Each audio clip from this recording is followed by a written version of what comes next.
मैं इशफाक सईद और आप देख रहे हैं कश्मीर उज़्मा वेब टीवी।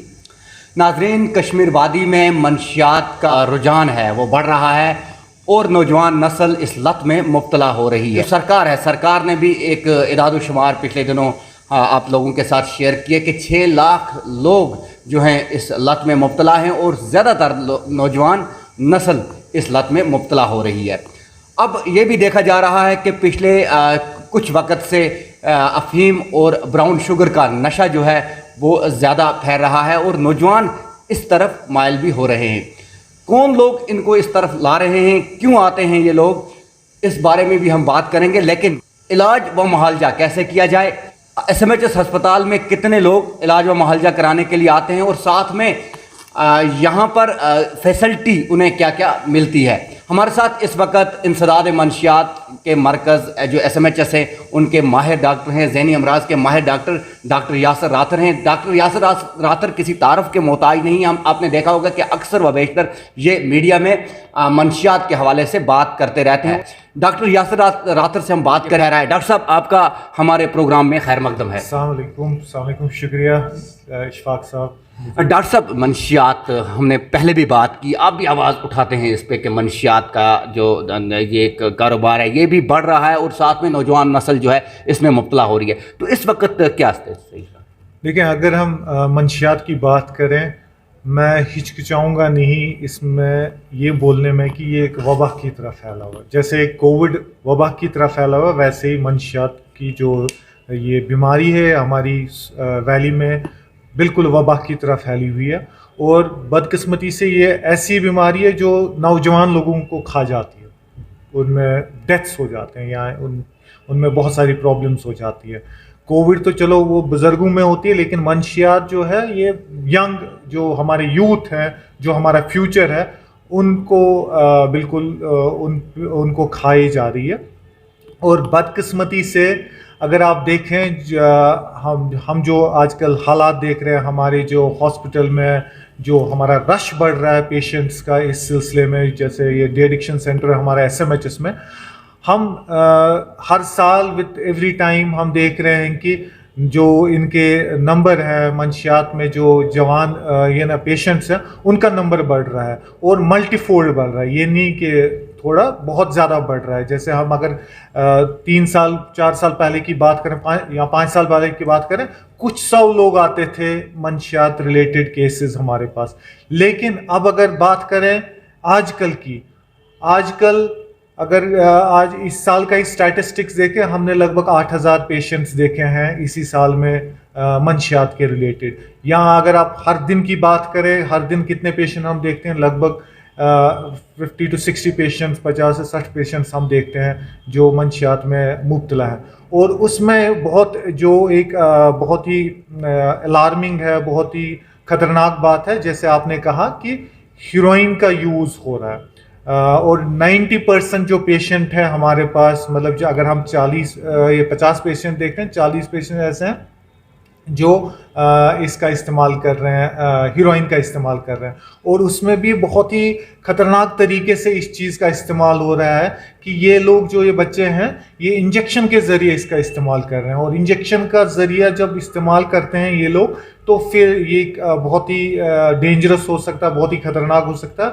और आप देखते हैं या आप सुनते होंगे कि बहुत सारे डेथ्स हो रहे हैं, बहुत छोटे छोटे बच्चे मर रहे हैं, यंग डेथ्स हो रही हैं, सडन डेथ्स हो रही हैं। वो एक्चुअली अगर देखा जाए बहुत सारे केसेस में मंशियात ही एक वजह है जहाँ पे जो इन डेथ्स का रीज़न है। मेन कारण क्या है कि ड्रग्स का इस्तेमाल क्यों करते हैं? क्योंकि आपने एक सर्वे भी लास्ट टाइम की है, एक तो कारण बता दिए और इसमें किस एज के लोग आ रहे हैं?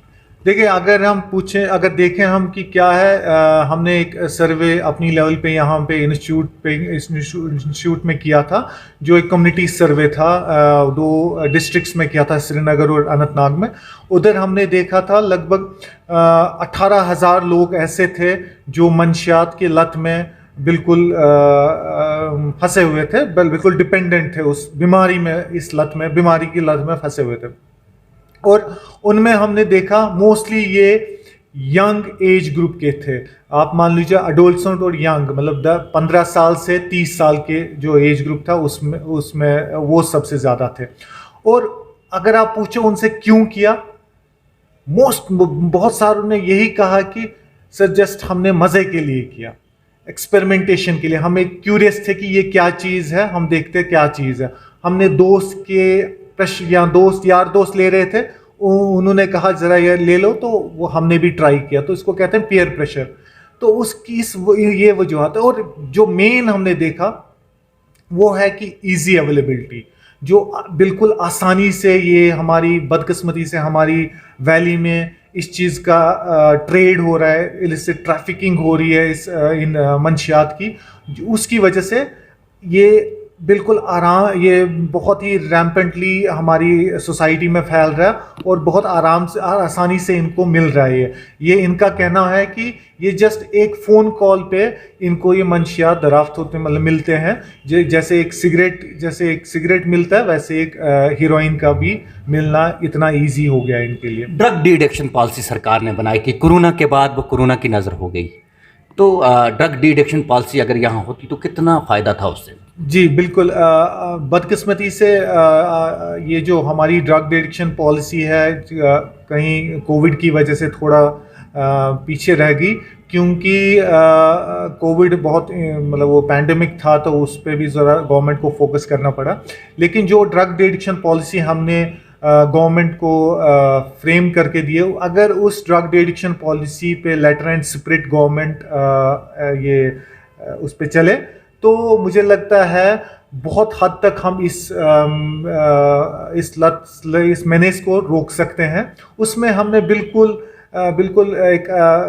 क्लियर किया है कि किसकी क्या रिस्पॉन्सिबिलिटी रहेगी, किस डिपार्टमेंट की क्या रिस्पॉन्सिबिलिटी रहेगी। उसमें है कि हमें देखें दो तरीके हैं इसमें, सिंपल, इसमें कोई रॉकेट साइंस नहीं है। सिंपल तरीका है कि आपने एक तो सप्लाई रोकनी है, सप्लाई रिडक्शन जिसको हम कहते हैं, कि ऐसी मंशियात की इतनी आराम से इजी अवेलेबिलिटी नहीं होनी चाहिए हमारी सोसाइटी में। थोड़ा इसमें क्राइम ब्रांच का बड़ा इंपॉर्टेंट रोल है, पुलिस का इंपॉर्टेंट रोल है, एक्साइज डिपार्टमेंट का रोल है कि इस ऐसे मंशियात का ट्रैफिकिंग ना हो हमारी सोसाइटी में। दूसरा है डिमांड रिडक्शन। डिमांड रिडक्शन में है कि हेल्थ डिपार्टमेंट का बहुत इंपॉर्टेंट रोल है, या एजुकेशन डिपार्टमेंट का रोल है, या एनजीओज़ का रोल, जहाँ पे हम एक तो ट्रीटमेंट फैसिलिटी इनको दें, जो इसमें फंसे हुए हैं, जो बच्चे इसमें फंसे हुए हैं या जो मरीज़ इसमें हैं, उनको ट्रीट करें, ताकि ट्रीटमेंट की वजह से जब इनको ट्रीट करेंगे तो ये फिर इसकी डिमांड कम हो जाएगी। और बच्चों में, स्कूल्स में, कॉलेज में, यूनिवर्सिटी में ऐसी चीज़ों की, इस ड्रग जो एडिक्शन पे बात की जाए, लोगों को अवेयर किया जाए, बच्चों को अवेयर किया जाए खासकर, कि ये जो एडिक्शन है ये बहुत ख़तरनाक चीज़ है। क्योंकि कहीं ना कहीं हमने देखा है, ये बच्चे खुद यहाँ पे फिर कहते हैं कि सर हमें नहीं पता था ये जो वाइट पाउडर है ये इतनी ख़तरनाक होगी, मुझे अगर पता होता तो मैंने कभी हाथ नहीं लगाया होता। तो लोगों में उतनी अवेयरनेस नहीं हो, और पेरेंट्स पे भी थोड़ा फोकस करना पड़ेगा, पेरेंट्स को भी थोड़ा अवेयर करना पड़ेगा। उन पेरेंट्स में ये अवेयरनेस लानी पड़ेगी कि हाँ एडिक्शन प्रॉब्लम है, और ये नहीं सोचना है कि नहीं मेरे बच्चे में नहीं हो सकती, अगर सोसाइटी में है कल को हमारे बच्चे में भी हो सकती है। तो उसके लिए थोड़ा पेरेंट्स को भी बहुत विजिलेंट रहना पड़ेगा, और ओवरऑल सोसाइटी का हर जो हमारी ओवरऑल सोसाइटी है इस चीज़ को सीरियसली लेना चाहिए और इस चीज़ पे बात करनी चाहिए। तो अस्पताल में क्या क्या फैसिलिटीज़ मिल रही हैं पेशेंट्स का, जब एडमिट करते हैं तो क्या क्या फैसिलिटीज़ यहाँ पे हैं? पेशेंट दूर दराज इलाकों से ज़्यादातर आते हैं यहाँ पर, तो फैसिलिटीज़ क्या क्या है? देखें, बेसिकली क्या होता है कि जो एडिक्शन है ये बिल्कुल मेडिकल प्रॉब्लम है, ये एक ब्रेन डिजीज। जब ये एडिक्शन बन जाती है, पहले तो नहीं होती, लेकिन जब ये इस पे आदी हो जाता है, जब ये डिपेंडेंट हो जाता है इन मंशियात पे, तो ये एक ब्रेन डिजीज को मान लीजिए एक डिजीज बन जाती है, एक बीमारी बन जाती है।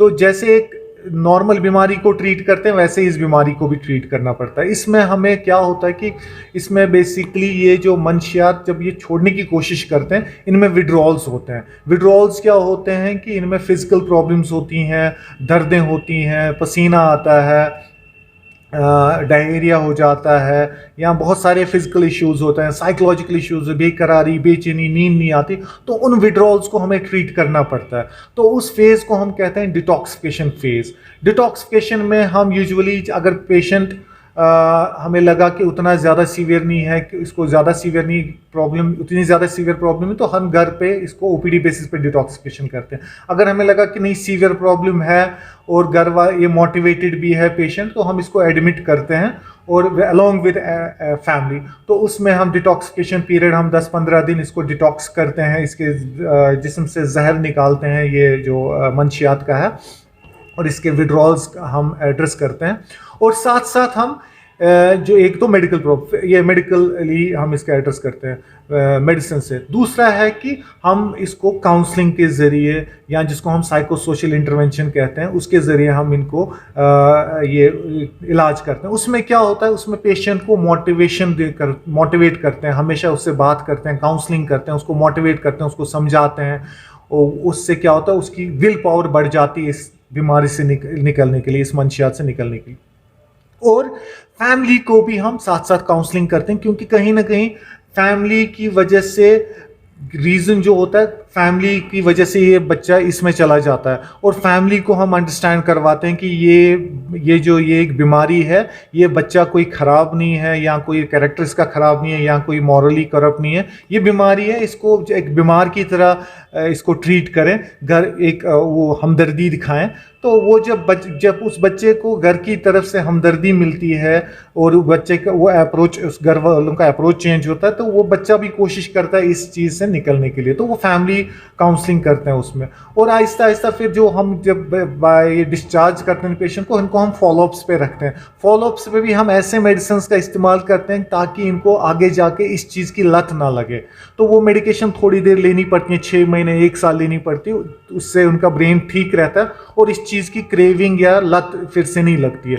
और साथ साथ से जब ये फॉलोअप्स पे आते हैं, हम इनकी फॉलोअप्स में काउंसलिंग भी करते हैं, उसको हम कहते हैं रिलैप्स प्रिवेंशन थेरेपी, जिसमें हम इनको सिखाते हैं कि आपको किन किन चीज़ों से परहेज करना है, आपको उन जगह नहीं जाना है जहाँ पे इस चीज़ की ईजी अवेलेबिलिटी है, या उन दोस्तों से नहीं मिलना है जहाँ जो लोग इसका इस्तेमाल करते हैं, या इनको ना सिखाना जो है कि कैसे आप ना कहोगे, कैसे आप उस चीज़ को अवॉइड करोगे, वो सिखाते हैं, वो स्किल डेवलप करते हैं इनमें। तो ये चीज़ें होलिस्टिकली जब ये सब चीज़ें होती हैं, तब जाके इस बंदे का इलाज होता है। तो ये बदकिस्मती से कभी कभार पेशेंट्स या जो पेरेंट्स हैं ये चीज़ नहीं समझते, और ये आमतौर जब आप देखोगे, आपने भी सुना होगा कि ये जो नशे में इलाज करके फिर वापस चला जाता है, वो इसलिए होता है क्योंकि वो इलाज कंटिन्यू नहीं रखते। वो डॉक्टर के पास वो इलाज ना, वो एक फॉलोअप रखना पड़ता है। ये एक क्रॉनिक डिजीज़ मानी जाती है, ये जो पर्टिकुलरली जो हीरोइन का है, ओपियाइड जो है, जिसको हम कहते हैं ओपियाइड डिपेंडेंसी, ये क्रॉनिक डिजीज़ है, इसमें टाइम लगता है पेशेंट को इसमें से निकलने के लिए। डॉक्टर साहब, आपने लास्ट टाइम कहा था कि इससे एड्स होता है, हो सकता है, इससे हेपेटाइटिस सी हो सकती है, मज़ीद क्या क्या बीमारियां हो सकती हैं? देखें, बिल्कुल सही कहा आपने। जो हम एक और, मैं यहाँ कहूँगा, एक और वबा जो हम एपिडेमिक, इसी एपिडेमिक में एक और वबा देख रहे हैं, एपिडेमिक देख रहे हैं इन्हीं पेशेंट्स में, वो है हेपेटाइटिस सी। लगभग इस टाइम जो प्रिवलेंस है हेपेटाइटिस सी इन पेशेंट्स में, अगर हम 100 पेशेंट्स देख रहे हैं, 80 पेशेंट्स में हेपेटाइटिस सी पॉजिटिव निकल रहा है। मतलब 80% प्रिवलेंस है हेपेटाइटिस सी की इन पेशेंट में। वो इसलिए हो जाता है क्योंकि ये जो इंजेक्शन का यूज़ करते हैं, इंजेक्शन का यूज़ करते करते कभी कभार ये एक दूसरे का इंजेक्शन यूज़ करते हैं, और वो स्टरलाइज नहीं होता, तो वो उसकी वजह से इन्फेक्शन फैल जाता है। और उसमें कभी कभार एक तो हेपेटाइटिस सी है, और सही आपने कहा, हेपेटाइटिस, ये जो HIV का भी फैलना बहुत रिस्क रहता है। और हेपेटाइटिस बी भी देखा हमने बहुत सारों में। तो और उसके बगैर ओवरडोज होने का खतरा है। ओवरडोज हो गया कि कभी कभार ये ड्रग्स इतना ज़्यादा लेते हैं कि इनका ब्रेन और कोमा में चला जा सकता है, या हार्ट अटैक हो सकता है। तो वो चीज़ें हैं, और बहुत सारे फिजिकल प्रॉब्लम्स, इन्फेक्शन हो सकता है, ब्लड इन्फेक्शन या हार्ट का इन्फेक्शन जिसको एंडोकार्डाइटिस कह सकते हैं, या बहुत सारी सेक्सुअल प्रॉब्लम्स भी हो सकती हैं। तो ये इश्यूज हो सकते हैं इनमें। डॉक्टर साहब, कोरोना के बाद ज़हनी अमराज बढ़े, आपको भी बहुत बार सुना, टीवी पे देखा, अखबारात में आपने भी कहा कि जहनी अमराज बढ़ रहे हैं, तो क्या वजह रही इसका बढ़ने का क्या? देखिए, इसका जो कोरोना है ना, ये जो पैंडमिक था, ये एक डिजीज़ नहीं थी, सिर्फ इलनेस नहीं, इसमें बहुत सारे इश्यूज एसोसिएटेड थे। इसमें मतलब आपको पता है कि एक पब्लिक हेल्थ मेजर लेना पड़ा हमें, ये जो लॉकडाउन करना पड़ा, लोगों को बिल्कुल घर पे ही रहना पड़ा, आइसोलेट करना पड़ा लोगों को, या बिल्कुल स्कूल्स बंद हो गए, यूनिवर्सिटीज़ बंद हो गए, बच्चों को घर पे ही रहना पड़ा। वो सोशल कनेक्शन नहीं रहा जिसको हम सोशल डिस्टेंसिंग कहते हैं, वो नहीं, वो कनेक्शन नहीं रहा। जब ये चीज़ें सब हुई तो इसकी वजह से एक इमोशनल बर्डन हो और इमोशनल डिस्ट्रेस हुआ, साइकोलॉजिकल डिस्ट्रेस हुआ, और उसके बगैर एक डर भी रहा, फेयर भी रहा, कि कहीं मुझे कोरोना, क्योंकि कोरोना का इतना ज़्यादा था कि डर था कि लोगों में डर पैदा हुआ कि कहीं मुझे कोरोना ना हो जाए, और एक स्टिग्मा भी अटैच था कि लोग जिसको कोरोना हो जाता था, कोविड होता था, उससे भाग जाते थे, स्टिग्मा हो जाता था, उसकी वजह से भी जहनी तनाव बढ़ गया। और इसमें जो बहुत सारी चीज़ें जो मेजर्स करने पड़े, जैसे क्वारंटीन करना पड़ा ऐसे बीमार को, आइसोलेट करना पड़ा ऐसे बीमार की, इसके पास कोई अपना नज़दीक ही नहीं जा पाता था, इसको फिर मतलब अकेले इस बीमारी से लड़ना पड़ा। नॉर्मली अगर कोई बीमार होता है तो उसके आगे पीछे लोग होते हैं या घर वाले होते हैं, तो उसको एक साइकोलॉजिकल या सोशल सपोर्ट मिलता है, लेकिन ये एक वाहिद बीमारी है जिसमें आपको वो भी नहीं मिलता है, तो आपको अकेले लड़ना पड़ता है, तो उसकी वजह से भी साइकोलॉजिकल डिस्ट्रेस हुआ। और जो मैंने कहा कि बच्चों में घर पे ही बैठना पड़ा, रिक्रिएशनल कोई एक्टिविटीज़ नहीं रही, सब शट डाउन हुआ। एक साल बहुत ज़्यादा होता, एक साल क्या, मतलब अभी तो 2 साल होने रहे, 2 साल से बिल्कुल सारा शट डाउन है, स्कूल शट डाउन है, घर बच्चों को अंदर ही रहना पड़ा, कोई स्पोर्ट्स एक्टिविटी नहीं है, तो इसकी वजह से बहुत ज़्यादा बच्चों में भी साइकोलॉजिकल इश्यूज़ हुए।